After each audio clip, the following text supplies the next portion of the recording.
Hi, this is Scott Garibay, and we got a lot to talk about today. What's there to talk about? Just one thing if you love D&D. It's D&D Von Richtens Guide to Ravenloft. It just got announced. It is the new hotness. I'm just so excited to talk to you about this. Let's go ahead and dig right in.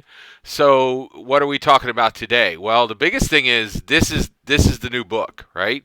Dungeons and Dragons, classic Ravenloft setting, brand new book announcement. Okay, so there's a ton to talk about here. Let's jump right in. What does this mean for Dungeons and Dragons 5th edition? Okay, it means a lot, right? It's a really big step. Each one of these books, we only get 2 or 3 books a year. Every single one matters. And if you ain't been paying attention, whenever a book gets announced, whatever they decided to build, it displaced other stuff. Because we don't have everything we want for Dungeons and Dragons 5th edition, not by a long shot, right? Here's something that's interesting. Um, okay, so Dungeons and Dragons 5th edition only really has one new setting, and that's Explorer's Guides to Wildmount, right? And it was good, but it wasn't great, right? And for a game to have been out for 7 years, for an edition to be out for 7 years, and only have one new edition, that's kind of a big deal. So when a book comes out, it displaces other stuff. So let's talk about what it means that they chose to do Von Richten's Guide to Ravenloft. All right, let's dig right in. So first of all, am I happy or am I sad? I'm thrilled. I'm super happy. I'm really, really happy about this news. I love this idea. I'm not at all upset about what this is displacing. I think this is a good use of a slot, of a book slot. I'm thrilled with this. Just couldn't be happier. Right? Big old fuzzy smile on my face, right? So let's talk about it. One, look at this gorgeous art from the alternate cover. By the way, let's talk about alternate covers. I love the concept of alternate covers. I think it's great. I think it's really nice that there's something special for super fans that they can do to really jump in there and get something fresh and cool for themselves. Look at this gorgeous art for the alternate cover. Let's talk about it, right? So one, it's very gothic. It's very dark, right? It has this big, two page setting. Also, let's talk about one thing here. Dungeons and Dragons' main big deal right now, they're winning the TTRPG game. They really are incredibly successful at doing what they need to do to be very to be winning. They are the flagship of the tabletop role playing game project. They are of the tabletop role playing game industry, but they have a big problem, and that is they have this issue of, have they always been fair to women in the game? Have they always been fair to people of color in the game? Have they always been culturally appropriate? And the answer to all three of those is no, right? So they're really trying to make up for lost ground. So here, right on the cover of this book, both on the standard cover and on the alternate cover, you see a female person of color, right? That's kind of a big deal.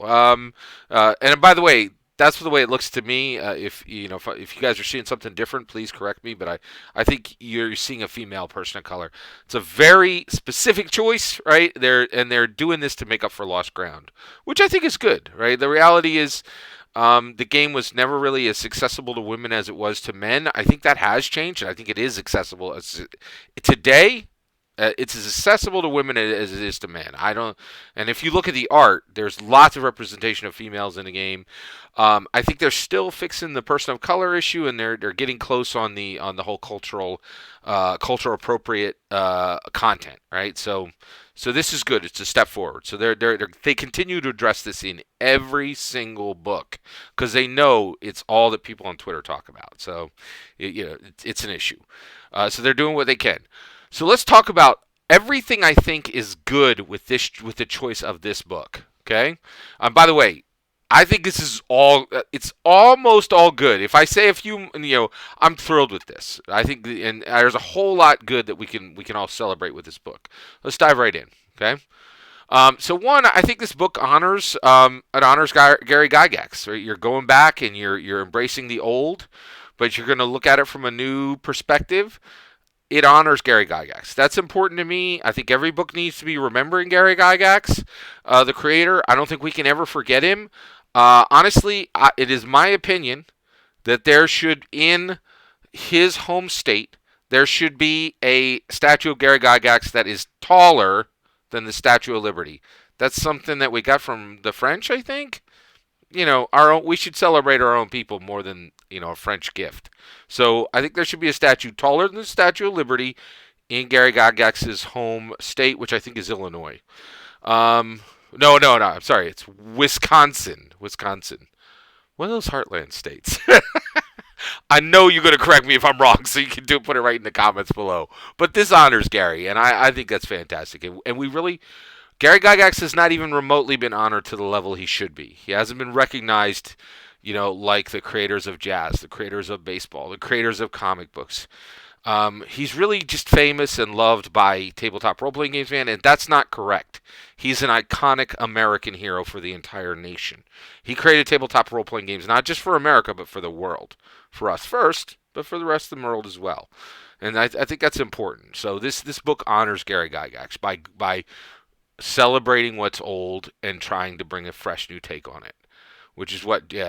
Now it deals with the lineage issue. Okay, all right. So Tomb of Annihilation dealt with Chult, and it was a mess. A lot of cultures specific cultures were not happy with it. Right. By going back to Barovia, back to Ravenloft, you kind of get rid of the whole lineage issue, right? So one, there's going to be some really safe lineages in here. It's going to be vampires and dampiers, and some reborns, right? And and there's really no it's going to be hard for specific actual human lineages to say, oh, I see myself in that and I'm offended. So this is good. It's much safer than a lot of products, right? Like if you launched Rokugan, right, you'd have to tread very carefully, but the reality is there ain't a whole bunch of vampires on Twitter. Ain't nobody going to get offended, right? So that's good. That's really good, right? Let's talk about heritage. Barovia does have one heritage issue, right? So I think so basically when I was young, people very ignorantly and inappropriate would use the term gypsy. We now know that that's totally inappropriate. You can't say that. That's really inappropriate to say. But basically, when you're talking about kind of Mary Shelley, vampires, werewolves, Frankenstein monsters, I think that is aligned with a Romani. It has some dotted line connection to, I think, what is appropriately referred to as the Romani, right? So why can we go forward and not be worried that there'll be a heritage issue here?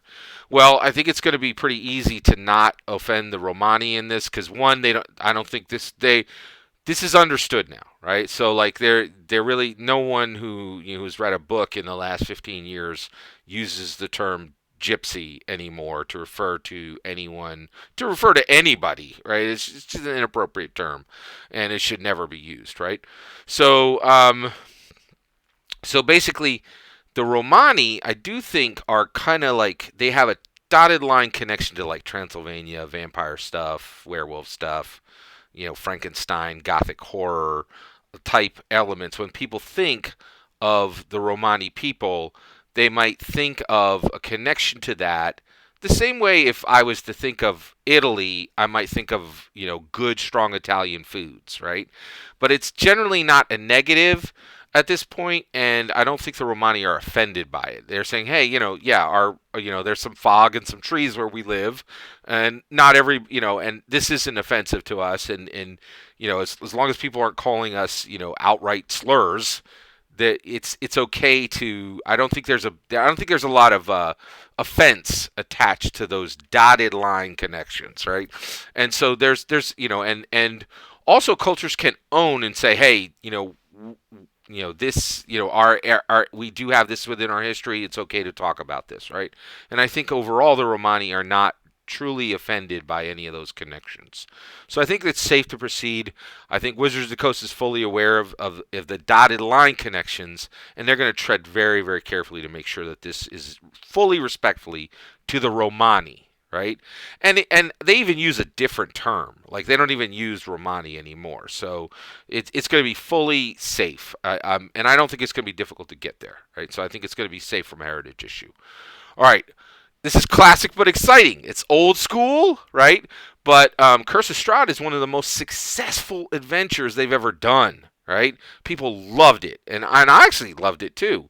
One of the things I really dug in there was this whole issue of like the tarot deck in there. It's really cool. There's a lot of great. Everybody loves the Strahd book. Also, it's been picked as one of those Beetle and Grimm, like big, fancy. You could buy the book, like the adventure, as like a big coffin display. It's a big thing, right? And the reason why is it's sold like crazy, right? So this is classic but exciting. We're gonna get some new stuff. We're gonna get to celebrate the old stuff. This is great. Really, really love this. Playing to their strengths, right? Like, and I guess I'm repeating myself on this one, but basically, Curse of Strahd is. I don't think any of the adventures have sold like Curse of Strahd. Okay, now why is Barovia and Ravenloft so awesome, right? Well, one, it's really got a distinct flavor for Dungeons and Dragons. So Faerun, Greyhawk, Dragonlance, what is that stuff? Refried green beans, Lord of the Rings. It ain't nothing but leftover Lord of the Rings. All three of those are just bad photocopies of Lord of the Rings. There really ain't nothing special about them. All three of them are exactly the same. You got your dwarves, you got your elves, you got your humans, blah, blah, blah, right? But that's not the case with Barovia. That's not the case with Strahd. That's not the case with Ravenloft. Ravenloft is super dope, super gothic, super dark, super horror. Like it's good and it's unique, but it still feels like D&D, right? So this is just a fantastic. And the other thing is, it's an opportunity for Wizards of the Coast, for Hasbro Gaming, to pull Dungeons and Dragons away from Lord of the Ring, and it needs some distance. It needs some. Like they're gonna build up Ravenloft. Ravenloft is gonna be more D&D than ever, right? And that's great. And also, the source material, the Dracula and Frankenstein are both in the public domain. Woo! That's great. That's really super awesome, right? So all this is excellent. These are really good reasons for this book to exist, and I'm super happy for this choice, right? This is an This also, what do I love about this book is an admission by Wizards of the Coast, an admission by Hasbro Gaming, that an adventure is not a setting, right? Curse of Strahd was fantastic, but we want an actual setting. Give us the setting, right? Now, I'm a little frustrated that they still refuse to use the word setting book, right? But that's what we're going to get. Ravenloft is a setting, right? Now, so this is great. They're admitting that Curse of Strahd, as good as it was an adventures still suck, right? Like only noobs use them. Like no good GMs actually use pre-gen adventures. Like, come on, like that's like a great chef, like not making their own bread or their own sauces. Like, come on, like you make your own stuff. So this is really, so I love that this is a setting. It's not just an adventure, and it's kind of an admission of a mistake. This should have been a setting book to begin with, so it's good. The other thing that I like about this is it displaces an adventure. Any book that displaces an adventure, I could not be more happy about, because I detest adventures so much, and they are such a horrible waste of space, right? And if they would just stop making adventures, give us setting books, give us utility books, right? The best utility books are Xanathar's Guide to Everything, Tasha's Guide to Everything, Tasha's Cauldron of Everything. Those are fantastic, right? And you could just take all the adventure books and chuck them. So this is displacing an adventure book. The last thing I like about von Richtens' guide, I love this last item,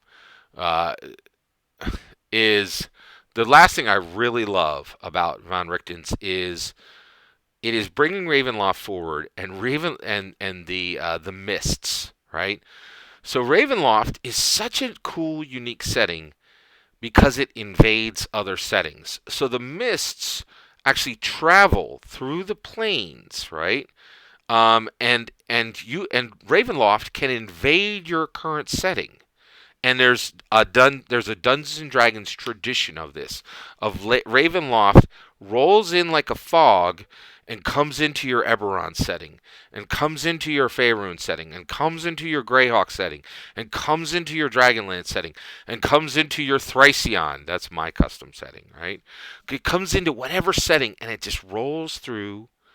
An adventure or two happens there, and then it rolls out, right? And it's one of the coolest ideas that's ever been introduced in any setting, and in setting that invades other settings. Love it, love it, love it, love it. I am super hyped for this book. The only problem I have with this book is when you announce a book this strong, boy, is Candlekeep Mysteries going to suck. Oh, I'm like, oh my gosh, I'm gonna have to wait through that nonsense book, adventure book, that 4 noobs will run until I can get this real book. Right? That's the only problem. But to tell the truth, I'm not upset with WotC. I'm definitely celebrating their decision to do this. I'm thrilled. I could not be more happy. I am super hyped for Von Richten's Guide to Ravenloft. What about you? Are you as hyped for this book as I am? Man, I cannot wait. Right? I'm so excited. I'd love to know what you think. Let me know in the comments below. Please consider liking and subscribing, and have a wonderful, wonderful millennium.